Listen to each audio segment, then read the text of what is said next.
മച്ചാന്മാരെ നമസ്കാരം ഉണ്ട് കേട്ടോ. അപ്പോൾ നമുക്ക് വലയിട്ടിട്ട് നമുക്ക് കിട്ടണ ചെറിയ മീനെയൊക്കെ നമ്മൾ എന്ത് ചെയ്യും, സേഫ് ചെയ്തിട്ട് നമ്മുടെ മത്സ്യക്കൂടിയിൽ തന്നെ ഇട്ട് വളർത്തി നല്ല അടിപൊളിയാക്കി എടുക്കാൻ നോക്കും എന്നൊക്കെ നമ്മൾ പറഞ്ഞിട്ടുണ്ടായല്ലോ.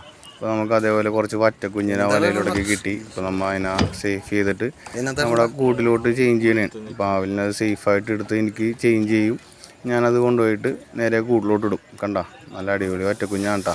ഒരു 5-6 കിലോ ഒക്കെ ആയിട്ട് വളരും. നല്ല അടിപൊളിയാണ്. അപ്പോൾ അതൊക്കെ നമുക്ക് കാണാം. നമ്മുടെ ചാനലൊക്കെ സബ്സ്ക്രൈബ് ചെയ്ത് നല്ല അടിപൊളിയായിട്ടൊക്കെ ഇരിക്കും. അപ്പോൾ അടുത്ത വറ്റനെയും കൂടി നമ്മൾ സേഫായിട്ട് എടുക്കാൻ വേണ്ടി നോക്കണേ കേട്ടോ. ഒരു 4 കുഞ്ഞുങ്ങളെ നമുക്ക് കിട്ടി. അത്യാവശ്യം കുഴപ്പമില്ലാത്ത നല്ല ആരോഗ്യവതിയായ. അപ്പോൾ നമ്മൾ അതിനെയും കൂടി കണ്ണിയൊക്കെ പൊട്ടിച്ച് കണ്ട വല പോയാലും കുഴപ്പമില്ല.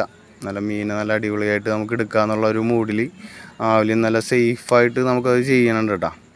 അത് നല്ല പയ്യനെ ആ വലയൊക്കെ മാറ്റി നമ്മളെ അടുത്തതിനെ റിലീസ് ചെയ്തിട്ടാ നല്ല ആക്ടിവിറ്റിയൊക്കെ ചെയ്ത് പോയി ചേട്ടാ. നമുക്ക് അങ്ങനെ നേരെ ടാറ്റയൊക്കെ കൊടുത്തിട്ട് നമ്മൾ എന്ത് ചെയ്യുക, നേരെ വഞ്ചി കയറി അപ്പുറത്തോട്ട് പോവാം. അപ്പോൾ നമ്മുടെ ചാനലൊക്കെ സബ്സ്ക്രൈബ് ചെയ്യും. നമുക്ക് നല്ല അടിപൊളി അഡ്വഞ്ചർ വീഡിയോ ഒക്കെ എടുക്കണ്ടേ. എന്താണ് ചാടി ചാടി നിൽക്കുക എല്ലാവരും. ഓക്കെ.